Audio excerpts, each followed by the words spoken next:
கர்த்தர் நல்லவர், ருசித்து பாருங்கள். யுத்தத்தில் வல்லவர், யோசித்து பாருங்கள். கர்த்தர் பெரியவர், துதித்து பாடுங்கள். அவர் நல்லவர், அவர் வல்லவர், அவர் பெரியவர். அவர் நல்லவர், அவர் வல்லவர், அவர் பெரியவர். இன்னொரு தடவை சொல்லாமா? கர்த்தர் நல்லவர், கர்த்தர் நல்லவர், ருசித்து பாருங்கள். யுத்தத்தில் வல்லவர், யோசித்து பாருங்கள்.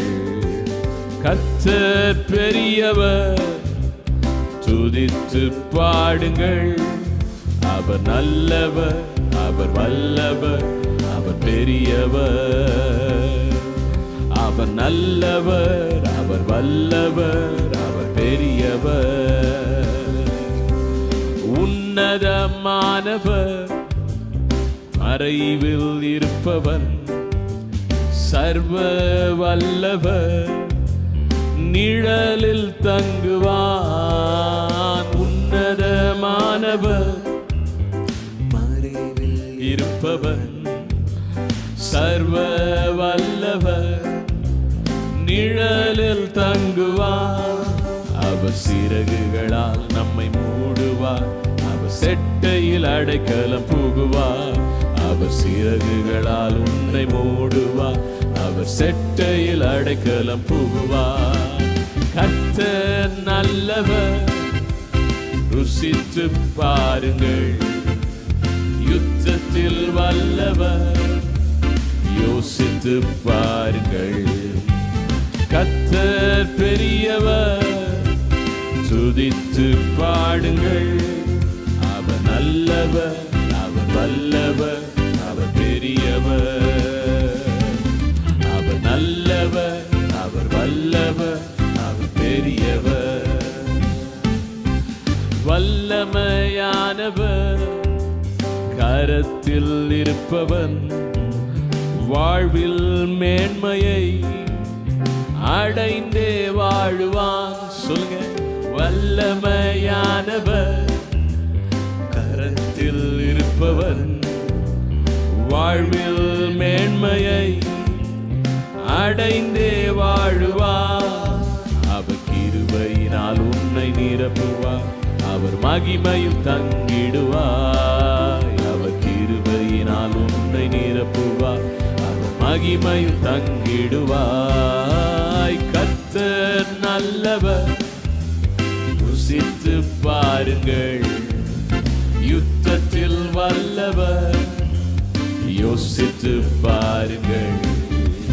கர்த்தர் பெரியவர், துதித்து பாடுங்கள். அவர் நல்லவர், அவர் வல்லவர், அவர் பெரியவர். நல்லவர், அவர் நல்லவர், அவர் வல்லவர், அவர் பெரியவர். பரிசுத்தமானவர், பாதத்தில் இருப்பவன், பாரில் இயேசுவை பாடி போற்றுவான். பரிசுத்தமானவர், பாதத்தில் இருப்பவன், பாரில் இயேசுவை பாடி போற்றுவான். அவர் அன்பினால் உன்னை அணைத்திடுவார், அவர் ஆறுதல் பெற்றிடுவார். அவர் அன்பினால் உன்னை அணைத்திடுவார், அவர் ஆறுதல் பெற்றிடுவார். கர்த்தர் நல்லவர், ருசித்து பாருங்கள். யுத்தத்தில் வல்லவர், யோசித்து பாருங்கள். கர்த்தர் பெரியவர், துதித்து பாடுங்கள். அவர் நல்லவர், அவர் வல்லவர், அவர் பெரியவர். அவர் நல்லவர், அவர் வல்லவர், அவர் பெரியவர். அவர் நல்லவர், அவர் வல்லவர், அவர் பெரியவர். இயேசு நல்லவர், அவர் வல்லவர், அவர் பெரியவர். நல்லவர் ஆண்டவரே, நீர் வல்லவர் ஆண்டவரே, நீர் பெரியவர் ஆண்டவரே. Praise the Lord. கர்த்தருடைய நாமம் மகிமைப்படுவதாக. இந்த நாளில் நம்ம கேர்சல் செய்தியை தியானிக்க இருக்கிறோம். இயேசு செய்த அற்புதங்களும் அடையாளங்களும் என்ற தலைப்பில் ஆண்டவராகிய இயேசு கிறிஸ்து இந்த பூமியில் இருந்தப்ப அவர் எப்படிப்பட்ட அற்புதங்களை செய்தார் என்று சொல்லி நாம் தியானித்து வருகிறோம். இன்றைக்கும் அப்படிப்பட்ட ஒரு சம்பவத்தை நம்ம தியானிக்க போகிறோம். மத்திய 12ஆம் அதிகாரம் 22ஆம் வசனம் மற்றும் 23ஆம் வசனத்தை நாம் வாசிக்க கேட்போம். அப்பொழுது பிசாசு பிடித்த குருடும் ஊமையுமான ஒருவன் அவரிடத்தில் கொண்டு வரப்பட்டான்.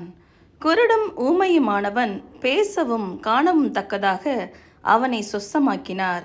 ஜனங்கள் எல்லாரும் ஆச்சரியப்பட்டு, தாவீதின் குமாரன் இவர்தானோ என்றார்கள். இந்த சம்பவத்தில் நாம் பார்க்கும் பொழுது ஆண்டவராகிய இயேசு கிறிஸ்து ஒரு மனிதனை சுகப்படுத்துகிறதை நம்ம பார்க்கிறோம். அப்போ இந்த மனிதன் எப்படிப்பட்டவனாக இருந்தான் அப்படின்னு பார்க்கும்போது, அவன் பேசக்கூடாதபடிக்கு ஊமையாகவும் பார்க்கக்கூடாதபடிக்கு குருடனாகவும் இருந்தான் என்று சொல்லி நம்ம பார்க்கிறோம். அப்போ தேவன் அந்த மனிதனை அந்த நேரத்தில் 2 காரியத்துக்கும் ஒரு விடுதலையை கொடுத்ததை நாம் பார்க்கிறோம். அங்கே பேசக்கூடாமல் இருந்த அந்த மனிதன் அவன் பேசும்படியாகவும், பார்க்க முடியாமல் இருந்த அந்த மனிதன் பார்க்கும்படியாகவும் தேவன் அந்த இடத்துல அற்புதத்தை செய்கிறதை நாம் பார்க்கிறோம். அப்போ ஆண்டவராகிய இயேசு கிறிஸ்துடைய வல்லமை அங்கு வெளிப்படுகிறது. அது மாத்திரமல்ல, அவன் பிசாசின் பிடியில் அவன் இருந்த மனிதன் என்று சொல்லி நம்ம பார்க்கிறோம். அப்போ பிசாசின் பிடியில் இருந்த அந்த மனிதனை தேவன் விடுதலையாக்குகிறதையும் நாம் இந்த இடத்துல பார்க்கிறோம். அப்போ இந்த விடுதலை ஆக்கப்பட்டதின் நிமித்தமாக அவனுடைய வாயின் கட்டும், அவனுடைய கண்கள் மூடப்பட்டிருந்த காரியமும், அதிலிருந்து அவன் சுகத்தை பெற்றுக்கொள்கிறான். சில நேரங்களில் இப்படிப்பட்ட அசுத்த ஆவிகள் இப்படிப்பட்ட பலவீனத்திற்கு காரணங்களாய் இருக்கலாம். இப்படிப்பட்ட சரீரத்தின் வேதனைகளுக்கு காரணமாய் இருக்கலாம். ஒவ்வொருத்தருக்கு ஒவ்வொரு விதமாக அந்த அசுத்த ஆவியின் போராட்டம் இருக்கும். அப்போ இங்கே தேவன் சரீர சுகத்தையும் கொடுத்தார், அசுத்த ஆவியிலிருந்து விடுதலையும் அவர் கொடுத்தார் என்று சொல்லி நம்ம பார்க்கிறோம்.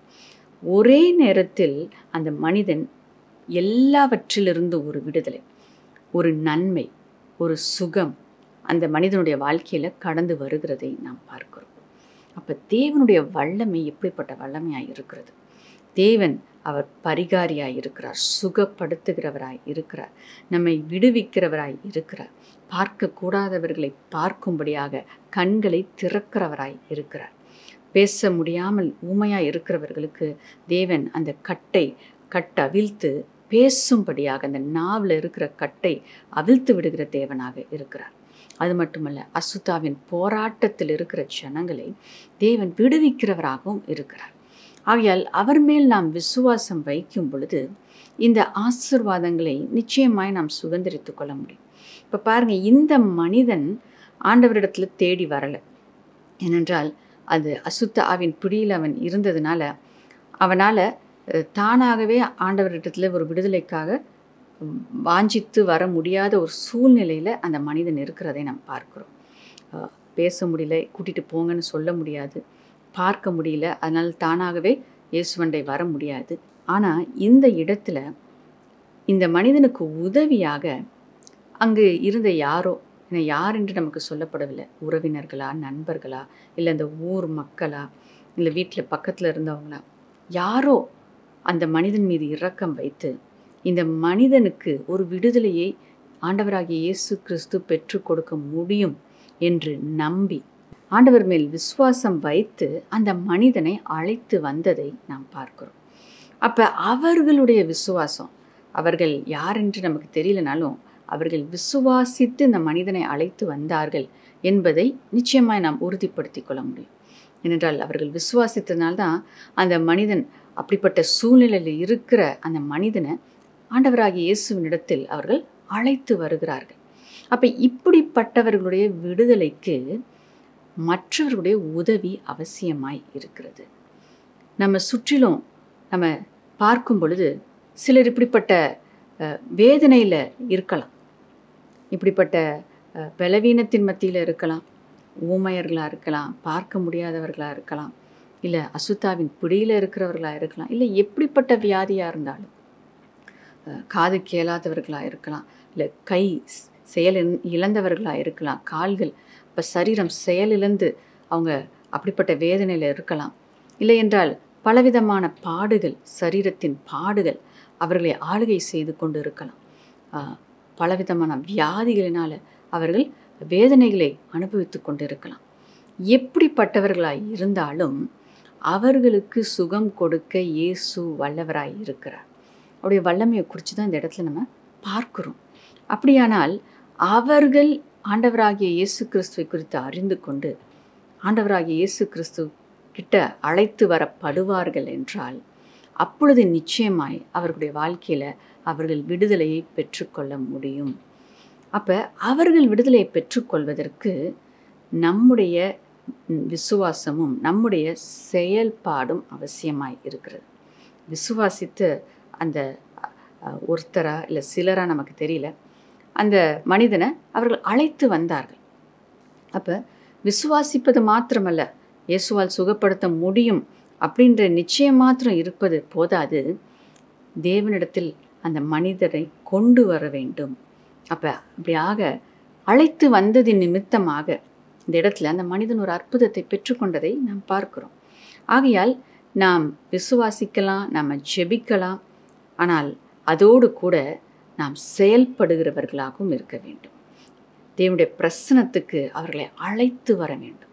அப்போ இப்படிப்பட்ட ஒரு மனிதனை அழைத்து வருவது கொஞ்சம் கடினமான காரியமாக தான் நிச்சயமாக இருந்திருக்கும். ஆனாலும் அவர்கள் அழைத்து வந்தார்கள். அப்போ அழைத்து வந்த பொழுது அந்த மனிதனுடைய வாழ்க்கையே மாறி போயிற்று. அந்த மனிதனுக்கு ஒரு புதிய வாழ்க்கை உண்டாயிற்று. அந்த மனிதனுக்கு இதுவரைக்கும் அவன் செய்ய முடியாத காரியங்கள், அவனால் பார்க்க முடியாத காரியங்களை பார்க்கத்தக்கதாக அவனுடைய வாழ்க்கையில் ஒரு பெரிய ஒளி உண்டாயிற்று. ஒரு ஆசீர்வாதம் கடந்து வந்தது. ஒரு எதிர்காலம் அந்த மனிதனுக்கு உண்டாயிற்று. இப்படிப்பட்ட நன்மையை அப்படிப்பட்டவர்களுக்கு நம்ம பெற்று கொடுக்க நாம் செயல்படுகிறவர்களாக, விசுவாசித்து செயல்படுகிறவர்களாக நாம் இருக்க வேண்டும். அப்போ இப்படிப்பட்ட நபர்களுக்கு நம்முடைய உதவி அவசியமாய் இருக்கிறது. இதை நாம் புரிந்து நம்ம செயல்படுவோம் என்றால் நிச்சயமாய் நம்மை சுற்றி வேதனையில் இருக்கிற ஜனங்களுக்கு நீங்கள் ஒரு ஆசீர்வாதமாய் மாற முடியும். நீங்கள் விசுவாசித்து செயல்படும் போது நிச்சயமாக ஆண்டவர் சுகத்தை கொடுப்பார். அவர் வல்லவர். அவரால் செய்யக்கூடாத காரியம் ஒன்றுமே இல்லை. அப்போ நாம் செயல்பட விசுவாசிப்போம் என்றால், நாம் காரியங்களை செய்வதற்கு முன் வருவோம் என்றால் நிச்சயமாய் இப்படிப்பட்ட ஜனங்களை நாம் விடுவிக்க முடியும். இந்த நம்பிக்கை இந்த நாளில் உங்களுக்கு உண்டாவதாக. இப்போ பாருங்கள், இப்போ இப்படிப்பட்டவர்களை நாம் ஆண்டோடைய சமூகத்தில் கொண்டு வந்தால் போதும். ஏன்னா இப்படிப்பட்ட மனிதர்கள் எத்தனையோ டாக்டர்ஸை பார்த்துருந்துருக்கலாம், எத்தனையோ விதமான இடங்களுக்கு அவங்க கடந்து சென்றிருந்திருக்கலாம், மந்திரவாதிகிட்ட கூட அவங்க போயிருந்திருக்கலாம். ஆனால் நாம் செய்ய வேண்டிய காரியம் இயேசுவின் மேல் விசுவாசம் வைத்து அவருடைய பிரசன்னத்துக்கு அவர்களை அழைத்து வர வேண்டியதுதான். எவ்வளவோ செலவு பண்ணியிருக்கலாம், எவ்வளவோ பிரயாசப்பட்டிருக்கலாம், இங்கே போனால் அங்கே போனால் அதுக்காக பிரயாசப்பட்டு கடந்து போயிருந்திருக்கலாம். ஆனால் அந்த பிரயாசங்களையும் அந்த விரயங்களையும் பார்க்கும்போது நாம் செய்யக்கூடிய காரியம் மிகவும் சுலபமான காரியமாக இருக்கிறது. தேவனண்டை அவர்களை அழைத்து வருவது, விசுவாசத்தோடு அழைத்து வருவது, அது மிகவும் சுலபமான ஒரு காரியம். ஈஸியாக நம்ம செய்யக்கூடிய ஒரு காரியம். நம்ம வேறு எதுவும் செய்ய வேண்டிய அவசியம் இல்லை. ஜெபத்தோடு விசுவாசத்தோடு ஆண்டோடைய சமூகத்துக்கு அவர்களை அழைத்து வர வேண்டும். இவ்வளவு சுலபமாக ஒரு மனிதனுக்கு நம்ம விடுதலையை பெற்று கொடுக்க முடியும் என்றால் ஏன் நம்ம அதை செய்யக்கூடாது? ஏன் நம்ம விசுவாசித்து செயல்படக்கூடாது? எத்தனையோ லட்சங்கள் கொடுத்து எத்தனையோ இடங்களுக்கு சென்று விடுதலை பெற்றுக்கொள்ளாத ஜனங்கள் இருக்கிறாங்களே, அப்படிப்பட்டவர்களை விடுவிக்கிற வல்லமை ஆண்டவராகிய இயேசு கிறிஸ்துவிட்ட இருக்குது அப்படின்றத இன்னைக்கு நம்ம ஆணித்தரமாக நம்ம விசுவாசிப்போம் என்றால், விசுவாசித்து நிச்சயமாய் நாம் செயல்பட முடியும். அப்படி விசுவாசித்து நம்ம செயல்படும் பொழுது நிச்சயமாய் தேவன் இப்படிப்பட்ட மனிதர்களை விடுதலை செய்வார். அப்போ நம்முடைய இருதயத்தில் இன்றைக்கி நம்ம ஒரு தீர்மானத்தை எடுத்து நாம் விசுவாசித்து செயல்பட துவங்க வேண்டும். அப்போ இந்த விசுவாசத்தின் முக்கியத்துவத்தை குறித்து சில வசனங்களை இந்த நேரத்தில் நம்ம வாசிக்கலாம். யோவான் 11ஆம் அதிகாரம் 40ஆம் வசனத்தை நம்ம வாசிக்க கேட்போம். இயேசு அவளை நோக்கி, நீ விசுவாசித்தால் தேவனுடைய மகிமையை காண்பாய் என்று நான் உனக்கு சொல்லவில்லையா என்றார். அப்போ இங்கே நம்ம பார்க்கும்போது நீ விசுவாசித்தால் தேவனுடைய மகிமையை காண்பாய் அப்படின்றத நம்ம இங்கே பார்க்குறோம். அப்போ நீ காண்பேன்னு நான் சொல்லலையா அப்படின்னு நான் கேட்குறேன். அப்போ இந்த இடத்துல நம்ம பார்க்கும்போது மார்த்தாள் உடைய விசுவாசம் லாசருவை உயிரோடு எழுப்புவதற்கு தேவையாய் இருந்தது. அப்போ மரியாளும் மார்த்தாளும் அங்கு ஆண்டவராகிய இயேசு கிறிஸ்துவை விசுவாசித்த பொழுது அந்த இடத்துல லாசரு மீண்டும் உயிரோடு எழும்பி வரத்தக்கதாக அற்புதத்தை ஆண்டவராகிய இயேசு கிறிஸ்து அங்கு செய்தார். அப்போ இப்படிப்பட்ட ஒரு அற்புதம் நம்முடைய உறவினர்களுக்கோ நம்மை அறிந்தவர்களுக்கோ நடக்க வேண்டும் என்றால் நாம் விசுவாசிக்கிறவர்களாய் இருக்க வேண்டும். அப்போ உங்கள் விசுவாசம் மற்ற மனிதர்களுடைய வாழ்க்கையை மாற்றி அமைக்கக்கூடியதாக இருக்கிறது. அப்போ லாசருவால் இந்த நேரத்தில் விசுவாசிக்க முடியாது, ஏன்னா மரித்து போயிட்டான், அவனால் எதுவும் செயல்பட முடியாது. அப்படிப்பட்ட நிலையில் இருக்கிற ஜனங்கள், சுயநிலைவை இழந்திருக்கிற ஜனங்கள், அவங்களால விசுவாசிக்க முடியாத ஒரு சூழ்நிலையில் இருக்கிற ஜனங்களுக்காக நாம் விசுவாசிப்போம் என்றால், நீங்கள் விசுவாசிப்பீர்கள் என்றால் அவர்களுடைய சூழ்நிலையை கர்த்தர் மாற்றி அமைக்க முடியும் என்பதற்கு சான்றாக தான் இந்த சம்பவம் இருக்கிறது. அப்போ மார்த்தாள் இடத்துல ஆண்டவராகிய இயேசு கிறிஸ்து சொல்லுகிற காரியம், நீ விசுவாசி, நீ விசுவாசினா உன் சகோதரனுடைய வாழ்க்கையை நான் மாற்றி அமைக்க முடியும். அவன் வாழ்க்கை முடிந்து போகாது, அவன் நிச்சயமாய் மீண்டும் உயிரோடு எழும்பி நான் அவனுக்கு வைத்திருக்கிற காரியங்களை அவன் செய்வான் என்று சொல்லி அந்த இடத்துல ஆண்டவராகிய இயேசு கிறிஸ்து சொல்லுகிறதை நாம் பார்க்கிறோம். அப்போ நம்முடைய விசுவாசம், உங்களுடைய விசுவாசம் ஒருத்தருடைய வாழ்க்கையையே அது மாற்றி அமைக்கக்கூடியதாக இருக்கிறது. சத்ருவின் திட்டத்தை அது முறியடித்து ஒரு மனிதனை வாழ வைக்கிறதாய் இருக்கிறது. தேவனுடைய திட்டத்தை அந்த மனிதனுடைய வாழ்க்கையில் கொண்டு வந்து நிறைவேற்றுகிற அந்த வல்லமையை தேவன் உங்கள் விசுவாசத்திற்கு கொடுத்திருக்கிறார். நீங்கள் விசுவாசிங்க, உங்களுடைய விசுவாசத்தை கட்டி எழுப்புங்க. கர்த்தர் உங்களை கொண்டு பெரிய காரியங்களை நிச்சயமாய் செய்கிறவராய் இருக்கிறார். அடுத்ததாக 1 யோவான் 4ஆம் அதிகாரம் 4ஆம் வசனத்தையும் 1 யோவான் 5ஆம் அதிகாரம் 4ஆம் வசனத்தையும் நம்ம வாசிக்க கேட்போம். பிள்ளைகளே, நீங்கள் தேவனால் உண்டாயிருந்து அவர்களை ஜெயித்தீர்கள். ஏனெனில் உலகத்தில் இருக்கிறவனிலும் உங்களில் இருக்கிறவர் பெரியவர். தேவனால் பிறப்பதெல்லாம் உலகத்தை ஜெயிக்கும். நம்முடைய விசுவாசமே உலகத்தை ஜெயிக்கிற ஜெயம். இங்கே நம்ம வாசிக்க கேட்ட அந்த பகுதியில் நம்ம பார்க்கும் பொழுது உலகத்தை ஜெயிக்கிற ஜெயம் எங்கே இருக்குன்னு பார்க்கும்போது நம்முடைய விசுவாசத்தில் இருக்கிறது. நாம் விசுவாசிக்கும் போது உலகத்தை ஜெயிக்க முடியும், உலகத்தில் உள்ளவனை ஜெயிக்க முடியும், உலகத்தை ஆளுகை செய்து கொண்டிருக்கிற சத்ருவை, பிசாசை நாம் ஜெயிக்க முடியும். ஏனென்றால் நமக்குள் இருக்கிறவர் பெரியவர் என்று நம்ம பார்க்குறோம்.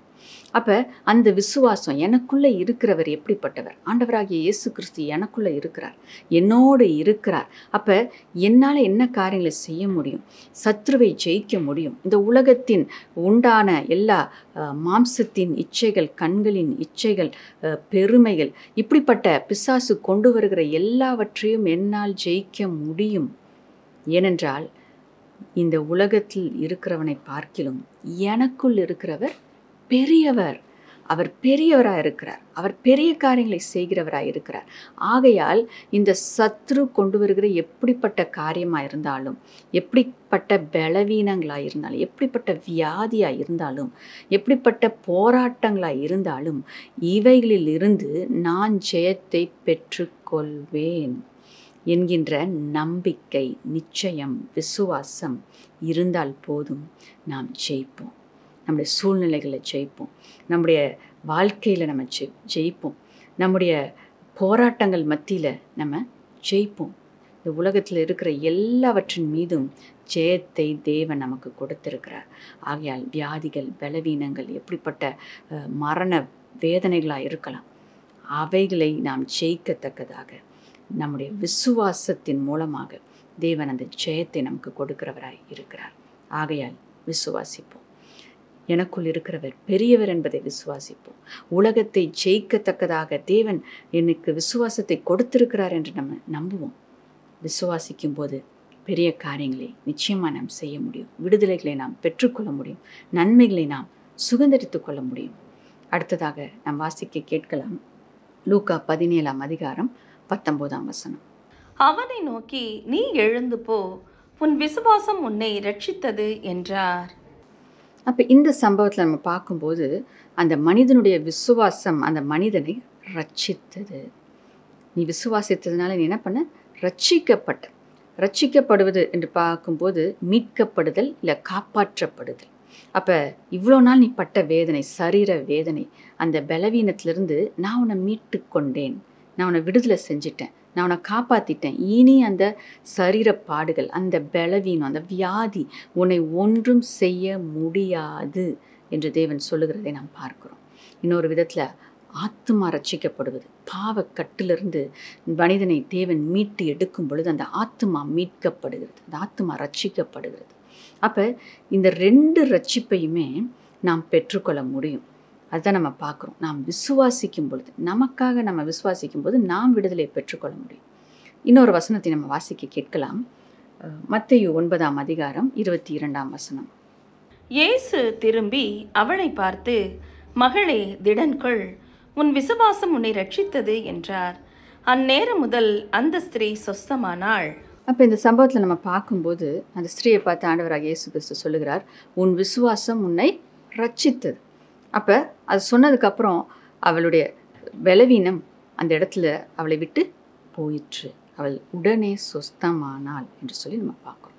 அப்போ உடனடியான ஒரு விடுதலை அந்த இடத்துல அவள் விசுவாசித்து செயல்பட்டதுனால அவள் ஒரு விடுதலையை, ரட்சிப்பை அவள் பெற்றுக்கொண்டதை நாம் பார்க்கிறோம்.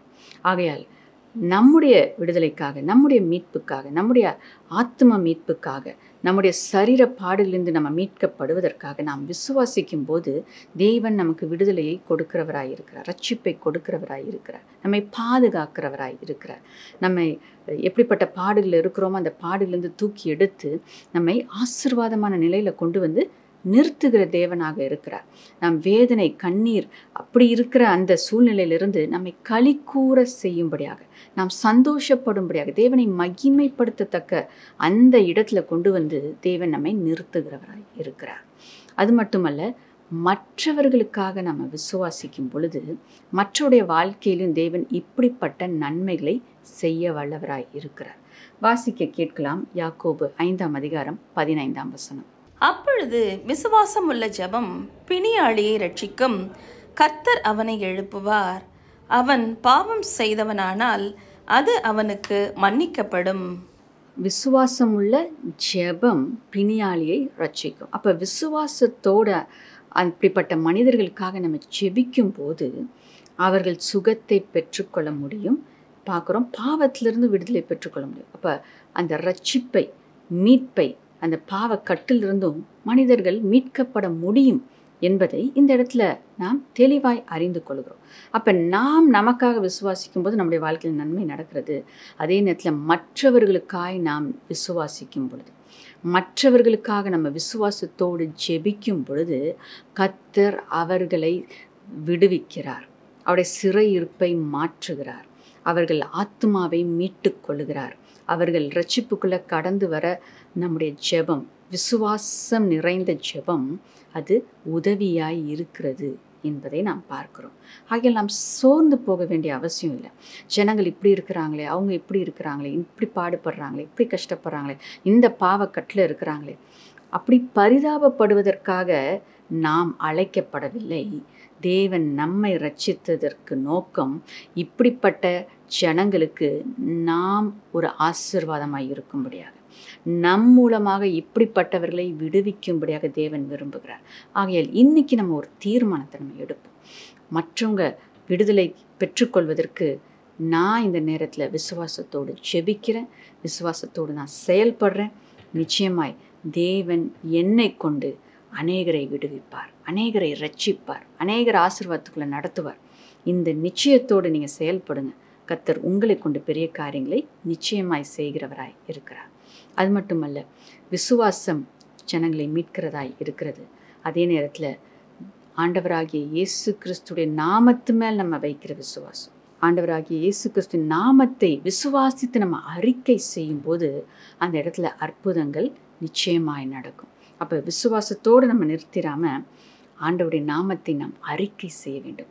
ஆண்டவருடைய நாமத்தை நாம் பயன்படுத்த வேண்டும். ஆண்டவருடைய நாமத்தை பயன்படுத்தி நாம் இப்படிப்பட்ட கிரியைகளுக்கு கட்டளையை கொடுக்க வேண்டும். அப்பொழுது நிச்சயமாய் இந்த ஜனங்கள் விடுவிக்கப்படுவார்கள். வாசிக்க கேட்கலாமா? மத்தேயு 10:1. அப்பொழுது அவர் தம்முடைய 12 சீஷர்களையும் தம்மிடத்தில் வரவழைத்து அசுத்த ஆவிகளை துரத்தவும் சகல வியாதிகளையும் சகல நோய்களையும் நீக்கவும் அவர்களுக்கு அதிகாரம் கொடுத்தார். அப்போ இந்த இடத்துல நம்ம பார்க்குற காரியம், ஆண்டவராகிய இயேசு கிறிஸ்து 12 சீஷர்களையும் அழைத்து அங்கே அதிகாரத்தை கொடுக்கிறார் என்று சொல்லி பார்க்குறோம். என்னுடைய நாமத்தினால பிசாசுகளை துரத்துங்கள், வியாதியஸ்தர்களை குணமாக்குங்கள் அப்படின்னு சொல்லிட்டு அங்கே ஒரு அதிகாரத்தை, ஆண்டவருடைய நாமத்தை பயன்படுத்தும்படியாக அந்த அதிகாரத்தை இல்லை பாக்கியத்தை அவர்களுக்கு கொடுக்கிறதை நாம் பார்க்கிறோம். அப்போ இந்த இடத்துல அப்படியாக அவர்கள் ஆண்டவராகிய இயேசு கிறிஸ்து நாமத்தை அறிக்கை செய்து கட்டளையிட்ட பொழுது அந்த இடத்துல அசுத்த ஆவிகள் மேல் அதிகாரம் அவர்களுக்கு கொடுக்கப்பட்டது.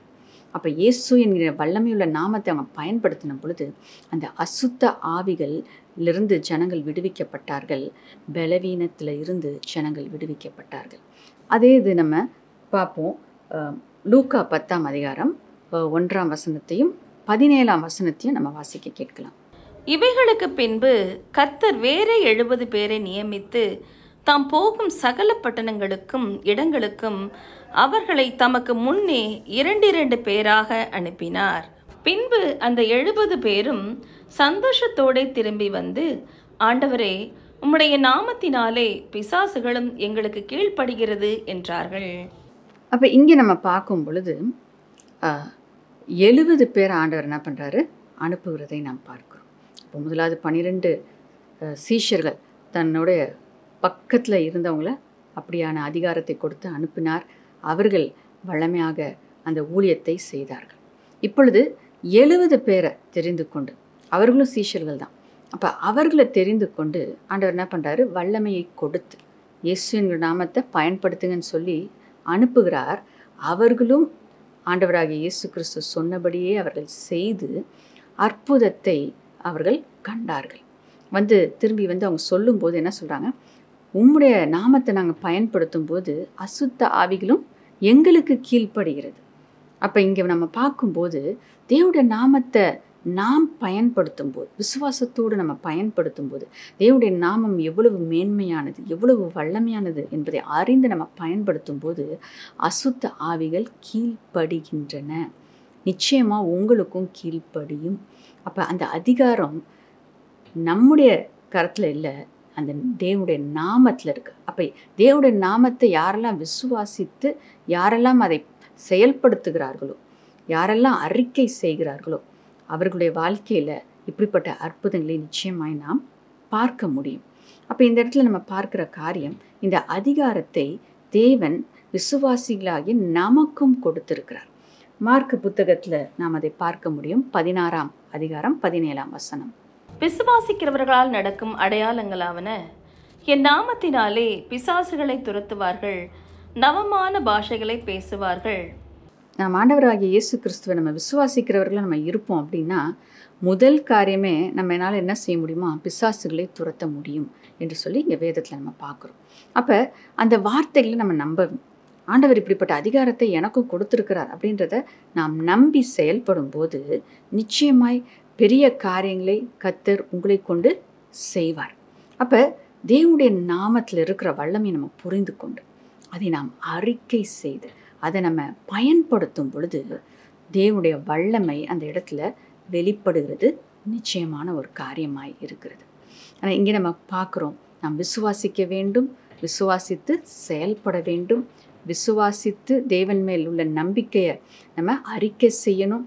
தேவனுடைய நாமத்தை நாம் பயன்படுத்தும் பொழுது அந்த இடத்துல விடுதலையை நாம் பெற்றுக்கொள்கிறோம். இந்த காரியத்தில் நம்ம கொஞ்சம் ஜாக்கிரதையாக இருக்கணும். ஏனென்றால் அசுத்த ஆவிகளோடு இது ஒரு யுத்தமாக இருக்கிறது. அப்போ இந்த யுத்தத்துக்குள்ளே நம்ம பிரவேசிக்கும்போது நாம் எப்படி ஆயத்தப்படுத்தி கொள்ள வேண்டும் என்பதையும் நம்ம அறிந்து கொண்டு நாம் இந்த ஊழியத்தை செய்ய வேண்டும். ஆகையால் அசுத்த ஆவி பிடித்தவர்களை விடுதலை செய்வதற்கு முன்பாக நாம் எப்படிப்பட்ட ஆயத்தங்களை செய்ய வேண்டும், எப்படிப்பட்ட ஆயத்தங்கள் நமக்குள் காணப்பட வேண்டும் என்பதை நாம் வருகிற வாரத்தில் நம்ம தியானிக்க போகிறோம். ஆகையால் நாம் தியானித்து நாம் செயல்படுவோம். கர்த்தர் உங்களை கொண்டு பெரிய காரியங்களை நிச்சயமாய் செய்வாராக. ஜெபிங்க, ஆயத்தப்படுங்க, விசுவாசத்தில் பலனடைந்து பெரிய காரியங்களை கர்த்தருக்காக செய்யுங்க. நாம் ஜெபிக்கலாமா?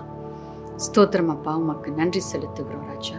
உடைய கிருபைக்காக நன்றி செலுத்துகிறோம் அப்பா. இந்த நாளில் நீர் எங்களோட பேசின வார்த்தைகளுக்காக நாங்கள் நன்றி செலுத்துகிறோம் அப்பா. விசுவாசிக்கும் பொழுது நீர் விடுவிக்கிற தேவனாய் இருக்கிறீரப்பா. அப்பா, நாங்கள் விசுவாசத்தோடு உம்மை நம்பி அப்பா மற்றவர்களும் மண்டை அழைத்து வரும் பொழுது நீர் விடுதலையை கொடுக்கிற தேவனாய் இருக்கிறீர் ராஜா. அப்பா, மற்றவர்களுக்காக நாங்கள் விசுவாசித்து ஜெபிக்கும் பொழுது நீர் ஜனங்களை ரட்சிக்கிறவராய் இருக்கிறீர், மீட்கிறவராய் இருக்கிறீர், பிணியாளிகளுக்கு சுகத்தை கொடுக்கிறவராய் இருக்கிறீர். அதற்காக நாங்கள் நன்றி செலுத்துகிறோம் அப்பா. எங்களுக்கு நீங்கள் அதிகாரத்தை கொடுத்துருக்கிறீங்களே, இயேசு என்கின்ற அப்பா நாமத்தில் இருக்கிற அந்த வல்லமை அப்பா எங்கள் மூலமாக அநேகருடைய வாழ்க்கைக்குள்ளே கடந்து செல்லட்டும் என்று நாங்கள் ஜெபிக்கிறோம் அப்பா. இப்பொழுது நாங்கள் உம்மை நோக்கி நாங்கள் பார்க்கிறோம் அப்பா. அப்பா கர்த்தாவே, நாங்கள் ஜெபிக்கிறோம் அப்பா எங்களுக்கு தெரிந்தவர்களுக்காக, இப்படியாக கர்த்தாவே பிசாசின் புடியில் இருக்கிறவர்களுக்காக, அப்பா பிணியாளிகளுக்காக, பலவீனத்தில் இருக்கிறவர்களுக்காக, வியாதியினால அப்பா மரண படுக்கையில் இருக்கிறவர்களுக்காக இந்த நேரத்தில் விசுவாசத்தோடு நாங்கள் ஜெபிக்கிறோம். இயேசுவின் நாமத்தினால ஒரு அற்புதம் நடக்கட்டும். இயேசுவின் நாமத்தினால சுகம் உண்டாகட்டும். இயேசுவின் நாமத்தினால விடுதலை நாங்கள் பேசுகிறோம் அப்பா. உம்முடைய வல்லமை ஒவ்வொருத்தருடைய வாழ்க்கைக்குள்ளே கிரியை செய்வதாக என்று நாங்கள் ஜெபிக்கிறோம் அப்பா. இப்பொழுது பலவீனத்தோடு எனக்கு சுகம் வேண்டும் என்று சொல்லி உம்மை நோக்கி கேட்டுக்கொண்டிருக்கிற ஒவ்வொருவருக்கும் இப்பொழுது நீர் அற்புதத்தை செய்வீராக. உம்முடைய வல்லமை இறங்கி வரட்டும் அப்பா. ஒரு விடுதலை உண்டாகட்டும் ராஜா. அப்பா, நீர் கர்த்தாவே அப்பா அற்புதங்களை செய்கிற தேவன். இந்த நேரத்தில் உம்முடைய வல்லமையை நீர் வெளிப்படுத்துவீராக என்று நாங்கள் ஜெபிக்கிறோம். இயேசு என்கின்ற வல்லமையுள்ள நாமத்தினால நாங்கள் கேட்கிறோம் அப்பா. அப்பா, நீர் பெரிய காரியங்களை செய்வீராக. அப்பா, நீர் உடைய நாமத்தை பயன்படுத்தும் அதிகாரத்தை எங்களுக்கு நீர் கொடுத்திருக்கிறீரே அப்பா. நாங்கள் ஆயத்தப்பட்டு உடைய நாமத்தை நாங்கள் பயன்படுத்தி அப்பா அநேகரை விடுதலைக்குள்ளாக்கும்படியாக அப்பா எங்களை நீர் பலப்படுத்துவீராக. இந்த நேரத்தில் ஒவ்வொருவரையும் நீர் பலப்படுத்துவீராக. நீர் பலப்படுத்துகிறதற்காக நாங்கள் நன்றி செலுத்துகிறோம் அப்பா. நீர் விடுவித்த ஜனங்களுக்காக நன்றி, நீ சுகப்படுத்தின ஜனங்களுக்காக நன்றி. தொடர்ந்து உடைய வல்லமை எங்கள் மூலமாக அநேகரை போய் சேரட்டும். நீர் அப்படியாக ஒவ்வொருவரையும் பயன்படுத்துகிறதற்காக நன்றி அப்பா. உமக்கே துதிகன மகிமை ஏறெடுக்கிறோம் இயேசுவின் நாமத்தில் பிதாவே, ஆமென். நாம் சேர்ந்து சொல்லலாம். என் ஆத்துமாவே கர்த்தரை ஸ்தோத்திரி, என் முழுவலுமே அவருடைய பரிசுத்த நாமத்தை ஸ்தோத்திரி. என் ஆத்துமாவே கர்த்தரை ஸ்தோத்திரி, அவர் செய்த சகல உபகாரங்களையும் மறவாதே. ஆமென். விசுவாசிப்போம், செயல்படுவோம், அநேகருக்கு ஆசீர்வாதமாய் இருப்போம். God bless you.